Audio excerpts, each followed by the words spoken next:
Oke, oke sambil menunggu teman-teman yang lain, kita coba bahas-bahas sedikit ya materi yang akan kita pelajari hari ini. Namanya adalah pengali Lagrange ya. Ini materinya cukup mudah dibandingkan dengan deret apa kemarin tuh ya. Ada deret Tahingga, kemudian deret Tyler, Maclaurin, gitu ya. Nah ini cukup mudah karena ini hanya dalam satu bahasan. Ya mudah-mudahan ini juga bisa cukup mudah dipahami ya. Oke, eh mari kita mulai materi ini. Nanti silakan teman-teman bisa mengundang teman-teman atau memberitahukan teman-teman yang lain ya. Sehingga kalau sudah siap, nanti bisa segera masuk ke roomnya ya.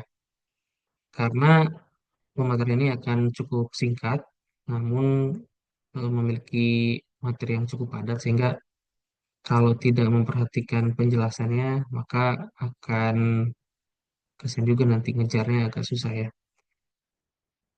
Oke, mari kita mulai materi ini yaitu pengali Lagrange ya. Eh, Pertama-tama kita akan artikan terlebih dahulu pengertian Lagrange ini ya. Jadi pengali Lagrange ini adalah salah satu dari metode yang ada dalam matematika karena masih banyak metode-metode yang lain yang harus kamu pelajari. Nah, salah satunya adalah pengali Lagrange ini ya. Jadi, ini adalah metode dalam matematika untuk mencari nilai maksimum atau minimum ya dari satu fungsi dengan syarat kendala constraint tertentu. Nah, ini cocok sekali dengan kamu yang sekarang telah melewati Idul Fitri ya. Jadi, bagaimana caranya nilai seminimal mungkin agar dapat memberikan THR ke banyak sepupu sebanyak mungkin gitu ya. Dengan kendala ataupun dana terbatas yang kita miliki lah misalkan gitu. Nah, kamu bisa pakai Lagrange ini ya. Ya, walaupun telat setelah Lebaran, tapi kamu masih bisa pakai ini buat Lebaran Haji ya. Siapa tahu Lebaran Haji nanti kamu ngasih lagi. Nah, metode ini sangat berguna ketika kamu ingin mengoptimalkan sesuatu tapi ada batasannya. Itu. Nah, ini ya yang harus kita bold nih. Nah, ada batasannya nih. Tuh, lanjut. Misal kamu mau untung maksimal tapi modalnya terbatas, maka ya Lagrange ini adalah solusinya ya. Oke, masuk ke dalam permasalahan ataupun formulasi Lagrange. Misal kamu ingin memaksimalkan atau meminimalkan fungsi. Kita fungsikan bahwa eh, permasalahannya itu adalah f, x, y. Jadi dalam satu persamaan itu mengandung unsur x dan y gitu ya. Maka syaratnya atau kendala ataupun apapun kendala yang kamu hadapi itu juga ada fungsinya. Di mana fungsinya itu kita kasih nama G, yang mana G itu juga ada variabel X sama Y-nya. Dan itu adalah sama dengan C misal. Sebetulnya intuisinya itu ya, secara geometris solusi terbaik atau kita bisa mendapatkan nilai maksimum atau minimum itu terjadi saat kontur fungsi f atau fungsi f yang mana di dalamnya ada variabel x dan y itu menyinggung kontur kendala di mana kendala itu adalah fungsi g yang mana fungsi g itu adalah memiliki variabel x dan y juga. Kemudian pada titik tersebut gradien kedua fungsi itu sejajar. Nah, kita sudah pelajari sebelumnya bahwa ketika gradien itu sejajar, maka gradien antara dua garis itu akan sama besar. Gitu ya. Nah, nggak apa-apa. Kalau yang ini agak cukup belibet, kita langsung ke contoh ya. Sebelum ke contoh, ini ada rumus pengali Lagrange yang mana ini adalah rumus defaultnya ya. Jadi kamu harus ingat rumus ini dan harus mencatatnya. Kalau sekarang belum hafal, nggak apa-apa. Kita coba urai satu persatu ya. Nah, metode ini memperkenalkan variabel baru bernama ini nih, atau kamu bisa sebut dengan lambda ya. Lambda yang disebut dengan pengalih Lagrange. Nah, lambda inilah yang kemudian menjadi salah satu identitas yang paling terlihat ketika kamu melihat satu persamaan ya. Jadi dengan melihat ada ini, oh ini pengalih Lagrange nih. Oke, di sini lihat, ini ada simbol Lagrange di sini, kemudian ada variabel X, variabel Y, kemudian ada lambda di sini. Artinya satu persamaan itu terdiri dari X, terdiri dari variabel Y, dan terdiri dari variabel lambda. Sama dengan fungsi yang ada variabel X-nya dan ada variabel Y-nya dikurangi dengan lambda dikali dengan fungsi kendala. Gitu cara bacanya ya. Jadi sebenarnya mudah aja sih ini. Jadi ini adalah fungsi f dikurangi dengan lambda dikalikan dengan fungsi kendala. Nah, ini kan fungsi kendala ya. Nah, lalu kita cari turunan parsial terhadap atau setiap variabel dengan menyamakan dengan sama dengan nol. Gini ya. Ini kan lambang turunan. Turunan dari L ini atau lambang Lagrange ini terhadap X berarti yang diturunkan hanya nilai-nilai yang memiliki variabel X. Nah, disamakan dengan nol ya. Kemudian berikutnya Dodo Y dari L. Jadi persamaan ini diturunkan terhadap Y. Kalau tadi terhadap X, sekarang terhadap Y. Lalu kemudian turunan juga kita turunkan terhadap lambda ya. Lambda, maka kita samakan dengan nilai nol. Nah, turunan tadi kita samakan dengan nol. Nah, solusi dari sistem ini memberikan nilai X dan Y yang merupakan titik maksimum atau minimum fungsi dengan syarat G atau fungsi G yang terdiri dari variabel X dan Y itu harus sama dengan C. Nah, kalau masih bingung, kita coba ke contoh ya. Oke, berikut ada satu fungsi yang fungsi ini adalah fungsi f yang di dalamnya terdapat variabel X dan Y. Apa itu ini ya, X, Y. Cari maksimum atau cari nilai maksimum dari XY. Kira-kira menurut kamu nilai maksimum dari XY berapa tuh ya? Nah, di sini ada kendalanya nih. X tambah Y sama dengan 10. Oke. Kita nggak tahu tuh nilai X-nya berapa dan Y-nya berapa. Sehingga kalau mereka dijumlahkan, itu sama dengan 10 kan. Bisa aja ini 5, ini 5 kan. Hasilnya 10. Atau ini 1, ini 9. Hasilnya 10 juga kan ya.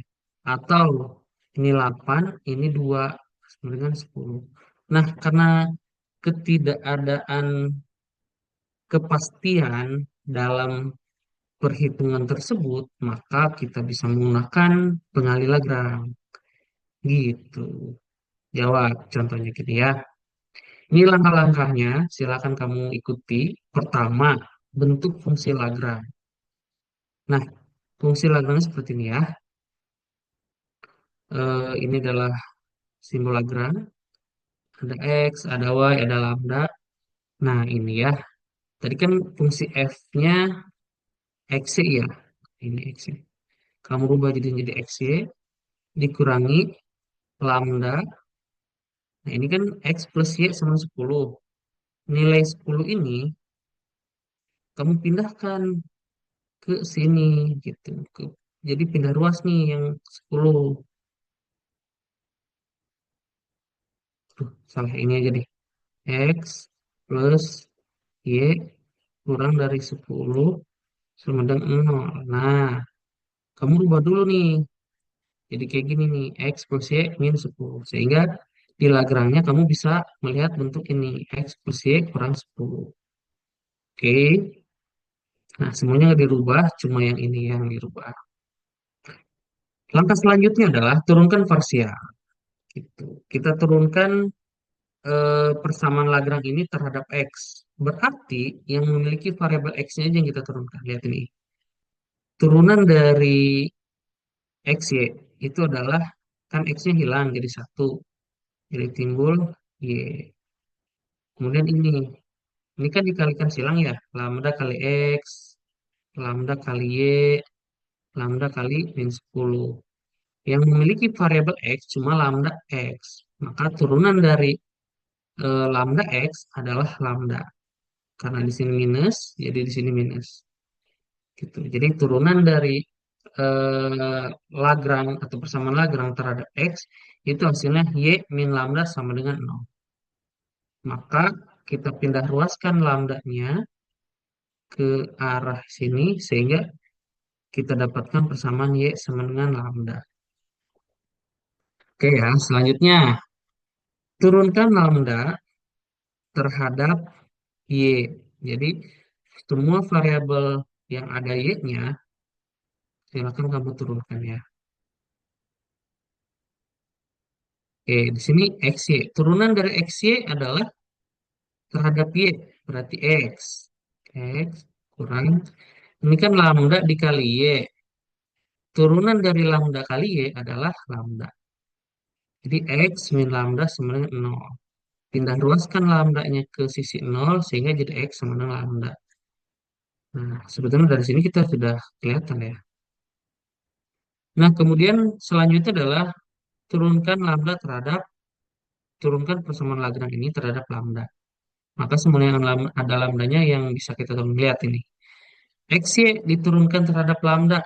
Karena ini nggak ada lambdanya, maka dia akan bernilai 0. Maka di sini nggak akan ada ditulis ya. Nah, kemudian ini lambda dalam kurung X plus Y min 10.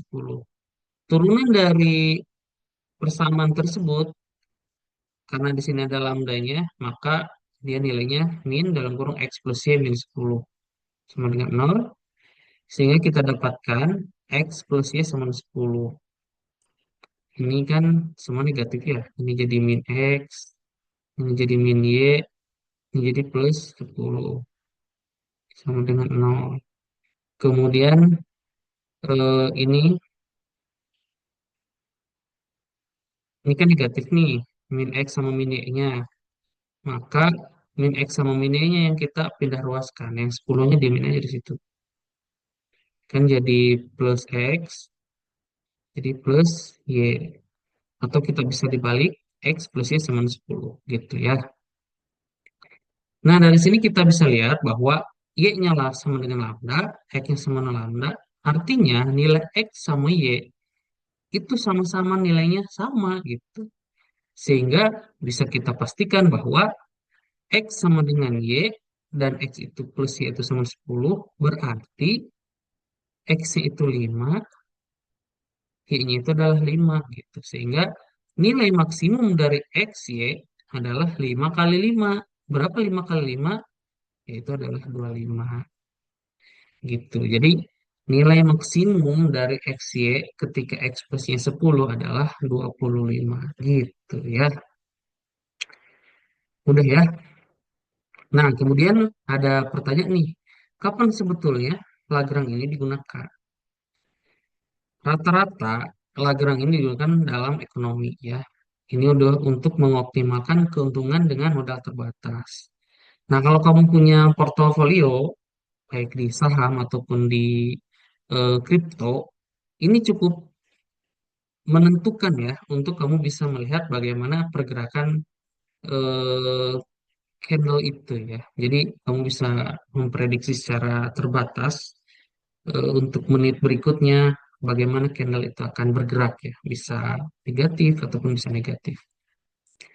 Nah, kemudian dalam ilmu teknik ini mengatur sumber daya di bawah batasan tertentu. Contoh kita punya energi eh, sekian, misalkan kita punya energi 100 megawatt, tapi kita harus menggunakan energi tersebut untuk dapat menerangi berapa rumah tuh biar maksimal gitu. Sehingga satu rumahnya misalkan hanya digunakan atau menggunakan satu lampu. Nah, tentu hal-hal kayak gitu sangat berkaitan sekali dengan ilmu teknik ya. Kemudian dalam pemrograman matematis, nah, ini juga akan sangat bermanfaat, terutama dari pencarian solusi dari masalah optimasi trika. Artinya kamu bisa menggunakan pengalih Lagrange ini untuk melihat bagaimana sesuatu data itu dapat dioptimalkan. Atau dengan kata lain, ilmu ini digunakan untuk mengoptimasi suatu permasalahan, ya. Nah, kalau untuk teknik mesin, jadi ada beberapa ya. Pertama, ini digunakan untuk analisis dinamika sistem mekanis. Biasanya ini cukup bermanfaat untuk digunakan dan cukup penting ya. Lalu kemudian ada optimasi desain mesin, termodinamika dan sistem energi, serta pemrograman numerik dan simulasi. Nah, dalam pemrograman numerik ini biasanya kan ada iterasi ya. Bagaimana satu permasalahan itu bisa sesuai dengan target hitung. Salah satunya bisa kamu gunakan Lagrange ini ya. Oke, catatan dalam materi ini adalah Lagrange ini digunakan di teknik mesin saat punya tujuan optimasi gitu ya. Dan ada kendala teknis atau fisik yang harus kamu perhatikan. Nah, biasanya ada beberapa variabel yang harus kamu perhatikan ya, seperti yang tidak bisa diubah. Misal, ketika kamu mencoba membuat satu pembangkit listrik tenaga air misalkan. Nah, faktor gravity itu kamu nggak bisa sepelekan ya, karena itu memang sudah ada dan harus kamu perhatikan faktor gravity itu ya.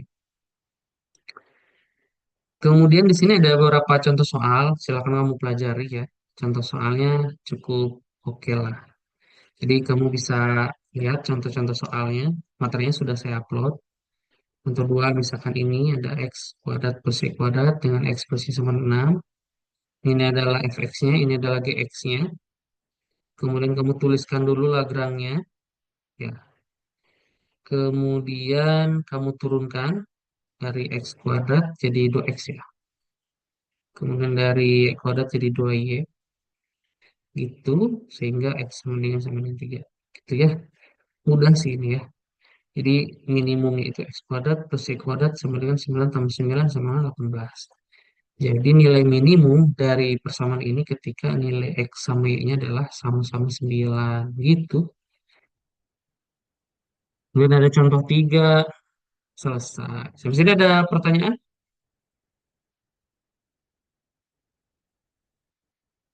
Ada pertanyaan sampai sini?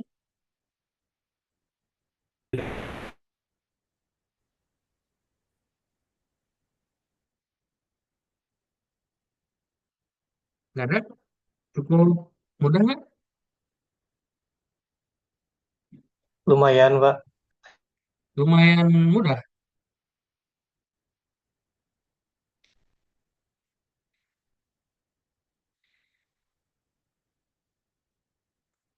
Ini kalau misalkan kita belajar offline ini cukup mudah ya. Karena belajar online nih enggak. Tapi memang kalau dibandingin sama materi yang sebelumnya tuh yang apa ya, Pak? Emang agak susah Hmm. yang kemarin tuh, Pak. Oh yang kemarin. Ya, Pak, Hmm. yang deret apa Poirer atau apa ya tuh? Oh iya, iya, iya betul betul. Ya, Itu karena kamu sudah ngerjain, bisa. Mm-mm. ngerjain tugasnya aja lumayan tuh, Pak. Oh gitu. Wah, tapi bisa nggak? Ya, gitulah, Pak. Dikit-dikit, Oke, Pak. oke, nanti saya coba cek ya gimana itu tugasnya. Kemungkinan nilai-nilai tugas itu akan saya update setelah kamu TS ya. Jadi kamu bisa lihat nilai-nilainya. Oh Tuh, iya, ada Pak. pertanyaan nggak? Kalau terkait UTS gimana tuh, Pak? Siapa tuh ada kisi-kisi gitu, Pak. Gitu. Tapi saya